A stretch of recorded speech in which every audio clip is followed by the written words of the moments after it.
Assalamu alaikum wa rahmatullahi wa barakatuhu.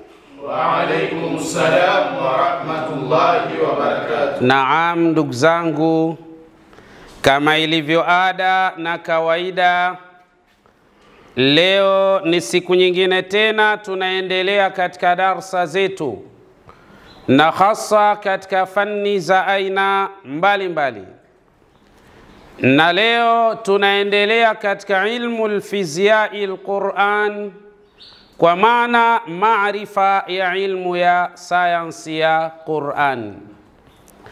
Lakini atambulike haya ni matunda kutoka katika chuo cha Ghazal Muslim School, chuo ambacho kilichoasisiwa mnamo mwaka 1943 katika mji wa Kigoma Ujiji, maeneo ya Kabondo, lakini kikiwa chini ya uasis kutoka kwa Sheikh Khalfani Muhammad Kiumbe pamoja na Sheikh Umar Himidi Mkunda.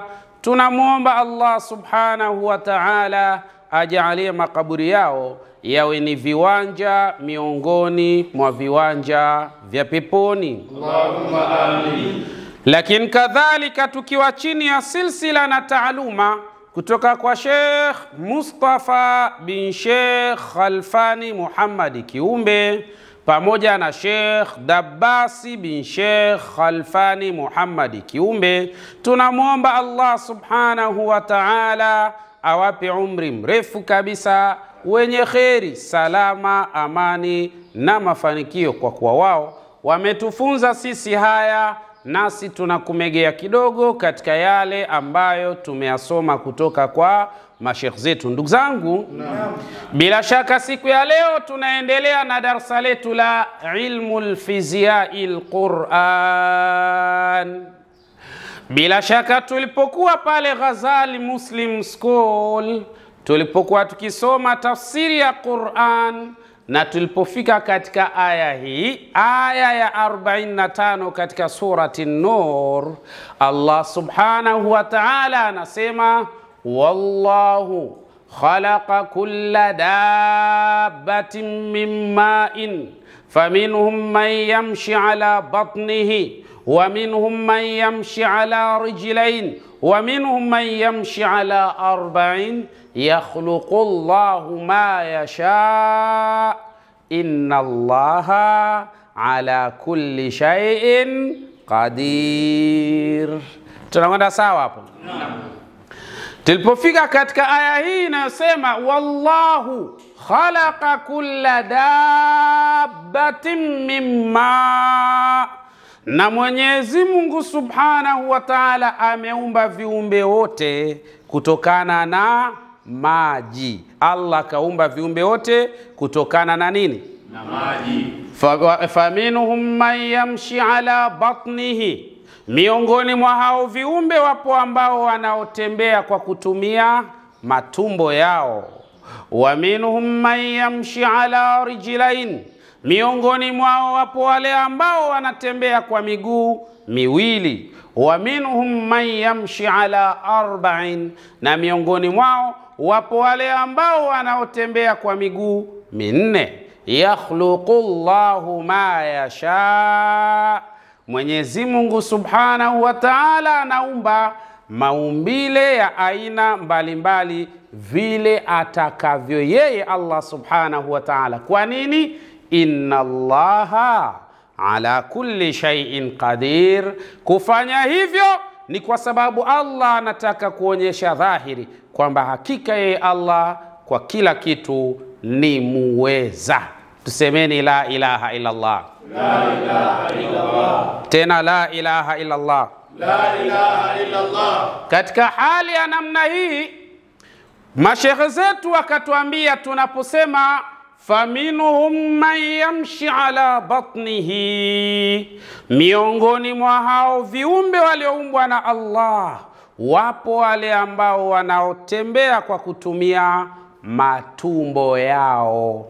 Mashekhe zetu wakatuambia hapa kuna vitu vinavyoitwa rumuzwe alilmi, maana yake kuna alama za uwepo wa milango ya ilmu.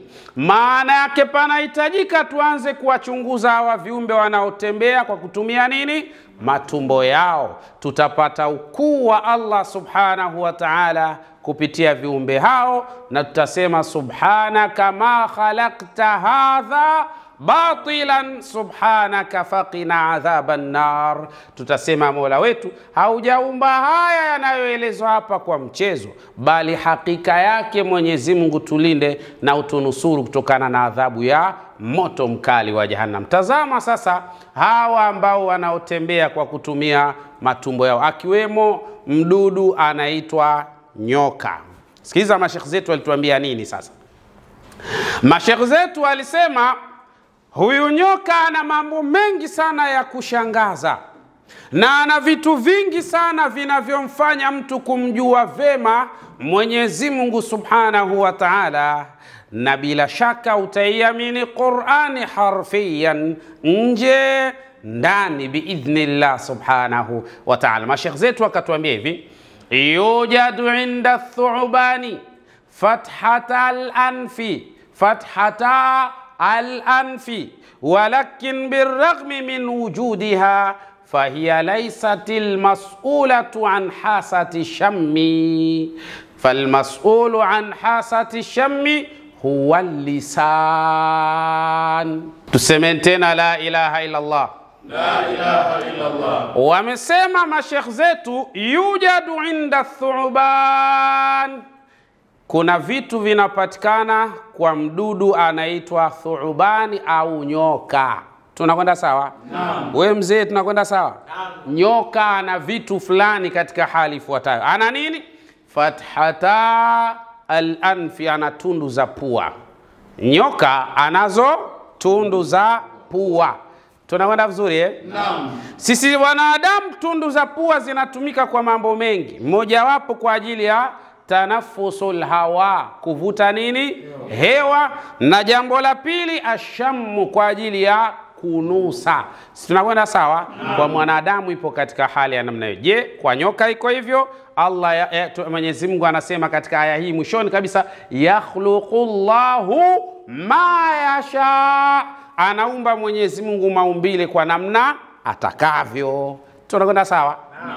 Haya, huyu nyoka ana tundu mbili za pua, walakin birragmi, lakini kinachoshangaza min wujudiha, hata kama zipo hizo tundu za pua, laisatil mas'ulu an hasati shammi, hazihusiki kabisa na kutengeneza hisia ya kunusa kwa huyu nyoka. Nyoka hanusi kwa kutumia pua, we mzee. Pua kwa ajili ya kuvutia hewa tu basi, lakini hana matumizi ya kutumia pua kwa ajili ya kunusia kama anavyotumia pua nani? Mwanadamu. Tofauti kabisa na namna alivyo nyoka. Yakhluqullahu ma yasha, Mwenyezi Mungu anaumba vile anavyotaka katika hali ya aina moja au nyingine. Sasa kama pua nyoka hazitumii kwa ajili ya kunusia, haya anatumia nini? Falmas'ulu an hasati shammi huwa lisan, bila shaka nyoka, yani ili aweze kupata hisia za kunusa kitu, basi anatumia ulimi wake. Ulimi wa nyoka ndio unatumiwa kwa ajili ya nyoka kunusa katika hali ya aina moja au nyingine, sio pua. We mzee, tunakwenda sawa? Naam. Tunakwenda vizuri? Naam. Haithu yaqumu thubanu bi ikhraji lisanihi wa tahrikihi fi kulli al-ittijahat bi suratin ashwaiya, kiasi ambacho anasimama au kiasi ambacho huyu nyoka katika tukio analolifanya huwa anatoa ulimi wake, anatoa ulimi nje, wa tahrikihi, na kutikisa ule ulimi fi kulli al-ittijahat, katika pande zote, juu, chini, mbele, kushoto, kulia, anafanya hivyo nyoka katika hali za namna hiyo. Tunakwenda sawa? Naam. Haya, tena bi suratin ashwaiyan, katika sura ambayo sio rasmi, yani anafanya vice, yani haina mpangilio maalum, anaweza kupeka kushoto, kulia, hivyo yani suratul ashwaiya katika mazingira kama haya. Tunakwenda sawa? Naam. Tunataka uone kwa nini Allah anasema yakhluqullahu ma yasha, anaumba Allah subhanahu wa ta'ala aina ya maumbile na utendaji wake katika vile anavyotaka yeye Allah subhanahu. Qur'ani yo ujue, ukisoma Qur'ani umesoma kila kitu, lakini inahitaji ainul basiri, jicho linalofanyaje, linaloona. Unaweza ukaa na macho lakini uoni we mzee. Na wengi katika wale ambao wanapinga sana kila kitu hakipo, wanayo macho lakini hayaoni, ndio shida yao iko hapo katika mazingira. Yani hata darasa hili litakuja jitu linasema haipo hiyo, halioni. Sasa kwa nini utasemaje ipo wakati una macho? Lazima useme tu hakuna katika mazingira kama. Tunakwenda sawa? Haya, ikiwa huyu nyoka anapotoa ule ulimi wake na akawa anautikisa katika pande zote, tena kwa sura ya ashwaiyan, fayaqumu lisanu biltiqati rawaihi almawjudati fil hawa. Ulimi namna unavyofanya huwa unaokota au unanasa harufu almawjudati fil hawa, ambayo inayozagaa na kutembea katika hewa. Tunakwenda sawa? Kwa hiyo nyoka anavotoa ulimi wake ule pap, unanasa harufu ambayo inayokuwa ile harufu inatembea katika hewa biidhnillah subhanahu wa ta'ala. Yakhluqullahu ma yasha, Mwenyezi Mungu subhanahu wa ta'ala anaumba maumbile na utendaji vile anavyotaka yeye Allah subhanahu wa ta'ala. Tunakwenda sawa? Tunakwenda sawa? Lakini watamyizuha, na kupambanua kabisa, hii ni harufu ya kiumbe fulani, au hii ni harufu ya kiumbe hai, hii ni harufu ya mmea na mfano wa hayo. Ulimi wa nyoka unafanya kazi hizo biidhnillah subhanahu wa ta'ala. Tunakwenda sawa? Naam. Wewe muone nyoka tu kafikiria ni wajabu ajabu. Na hiyo inakuwaje katika hali ya namna hiyo? An tariqi iltiqati aljuz'iyati ad-daqiqati almuntashirati fil jaw, ni kwa sababu ulimi anapoutoa huyu nyoka, basi ule ulimi wake huwa unanasa juz'iyat, vijipande vya atom, naita molecule, ndio inanasa ile. Ikishanasa katika hali za namna hiyo, au maada katika lugha nyingine, sasa baada ya tena inakuwa dakika, ni vipande vidogo vile kama atom fulani hivi ndogo sana katika hali za namna hiyo, almuntashirati fil jawi, ambazo zinakuwa zimezagaa katika anga. Kwa hiyo akitoa ulimi ule pap, ananasa zile molecule, zinampelekea yeye kujua harufu, yani harufu ya kiumbe hai, ima cha mmea au kadha. Katika hali za namna hiyo, hapo ndipo panapatikana hisia ya kunusa kwa nyoka biidhnillah subhanahu wa ta'ala. Yakhluqullahu ma yasha, Mwenyezi Mungu subhanahu wa ta'ala anaumba maumbile anayotaka kwa hurma na utukufu wake Allah subhanahu wa ta'ala. Thumma yaqumu biidkhali lisanihi ila maikumun, kisha huyu nyoka akishatoa ule ulimi huwa anaurudisha ndani. Akirudisha ndani, una zile molecule tayari ushanasa pale ndani, inakwenda kuna kajisehemu kanaitwa maikumun ndani ya mdomo wake. Sawa?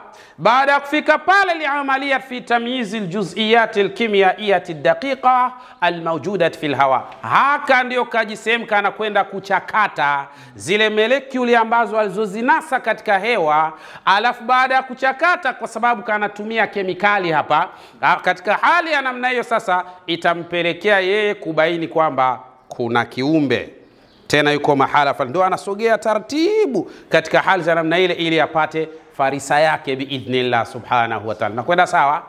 Allah anasema yakhluqullahu ma yasha, Mwenyezi Mungu anaumba vile anavyotaka katika hali ya aina moja au nyingine. Tunakwenda sawa? Tunakwenda sawa we mzee? Huyo ndo nyoka bana. Sawa?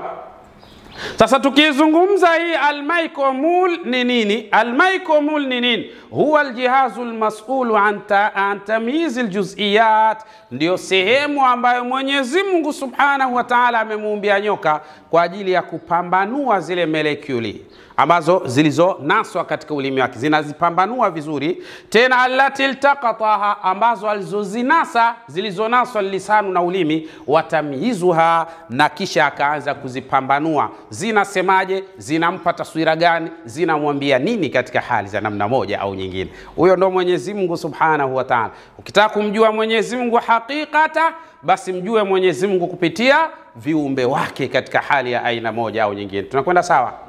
Wakasema mashekhe zetu, yatamakkanu jihazul maykumun min tahdidi masdari aljuz'iyat wa tahdidi ma idha kanat wa tahdidiha. Wakasema mashekhe zetu, yani imefahamika au inawezekana katika system ya hiyo al-micromon, ambayo kazi yake ni kuchakata zile molekuli ambazo zilizonaswa kupitia katika ulimi wake, min tahdidi masdarin juz'iyat wa tahdidiha idha kanat natijatu an hayawanin au nabatin au shay'in akhara. Hali hii tampelekea kufahamu na kutambua nyoka kwa ufasaha wa hali ya juu kabisa, ya kwamba hapo mahala kuna kitu, imma kuna mnyama, imma kuna mmea, imma kuna kitu chingine cha aina yoyote. Bwana nyoka anaelewa vizuri biidhnillah Subhanahu wa Ta'ala. Tunakwenda sawa? Naam. Tunakwenda sawa? Naam. Wabitali, kama hilo haitoshi, mashekh zetu akatuambia, yastati'u thubanu istikhdama hadhihi alkhasiya, inawezekana kwa nyoka kutumia alkomon, yani ya almicromon, yani kuitumia hiyo micromon. Kwa nini? Kwa ajili ya yani khasia litahdidi mawaqi'i farisati, kwa ajili ya kufahamu kwa ufasaha wa hali ya juu mahala kilipo kiwindwa chake katika hali ya aina moja au nyingine. Kwa nini? Kwa sababu miongoni mwa nyoka wapo nyoka ambao sumu yao sio kali sana. Akimgonga yule kiwindwa chake pap, basi yule kiwindwa ana dakika kadhaa atabaki kuwa hai, na wakati mwingine anaweza akakimbia kutoka pale mahala alipogongwa. Lakini mahala atapokwenda, kwa sababu sumu ya nyoka inaweza ikaenda ikashambulia katika moyo na ikashambulia katika ubongo kwa wakati mmoja, hivyo yani kiwindwa kinaweza kupoteza uhai kwa haraka zaidi. Sasa labda kitamove kutoka pale alipokwenda sehemu nyingine, akafia huko mahala pa kujificha. Sasa huyu nyoka alichokifanya, kwa kuwa ulimi wake unadaka nini, molekuli ambazo zinakwenda kuchakatwa katika sehemu inaitwa al-micromon, katika sehemu inayopatikana katika mwili wake. Hii sasa itampa taswira ya kwamba kiwindwa chake kipo mahala fulani. Kwa hiyo ataondoka na kwenda pale pale kilipofia, kwa sababu ana maarifa hayo kutokana na ile harufu inamuongoza kufika pale mahala biidhnillah Subhanahu wa Ta'ala. Tunakwenda vizuri? Naam. Kwa hiyo hata akikimbia yule bado atapatikana tu, wala yeye hana shida, hana shaka katika hali za namna hiyo. Tunakwenda sawa? Naam. Tena bidiqqatin wa usuli ilaiha bisuhulatin, tena inampelekea kukipata kiwindwa chake kwa umakini wa hali ya juu, wal usuli ilaiha, na kukifikia hicho kiwindwa chake bisuhulatin, kwa wepesi wa hali ya juu kabisa biidhnillah Subhanahu wa Ta'ala. Tunakwenda sawa? Naam. Yani namna alivyo nyoka, namna anavyoziokota au kuzinasa zile molekuli kupitia ulimi wake, basi ana uwezo wa kujua kwa ufasaha ya kwamba hii harufu inatokea hapa, yani anakwenda pale palipo kweli na jambo husika, tofauti na sisi wanadamu namna tulivyo. Yani wewe ukinusa ile harufu unaweza ukapata tabu, nasikia harufu kama panya kafa, unaanza kutafuta wapi, yani huna uhakika yani.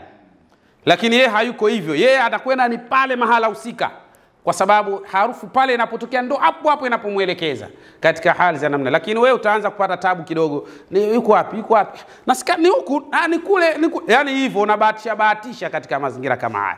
Nyoka yeye habahatishi mzee, anakwenda moja kwa moja pale kwenye jambo lake husika biidhnillah Subhanahu wa Ta'ala. Allah anasema yakhluqullahu ma yasha, anaumba Mwenyezi Mungu Subhanahu wa Ta'ala vile atakavyo na katika utendaji anaotaka ye Allah subhanahu wa ta'ala. Lau kama tutaisoma Qur'ani hivi harfiyan, bila shaka tutauona ukuu wa Allah subhanahu wa ta'ala na tutauona muujiza wa Qur'ani biidhnillah subhanahu wa ta'ala. Tunakwenda sawa?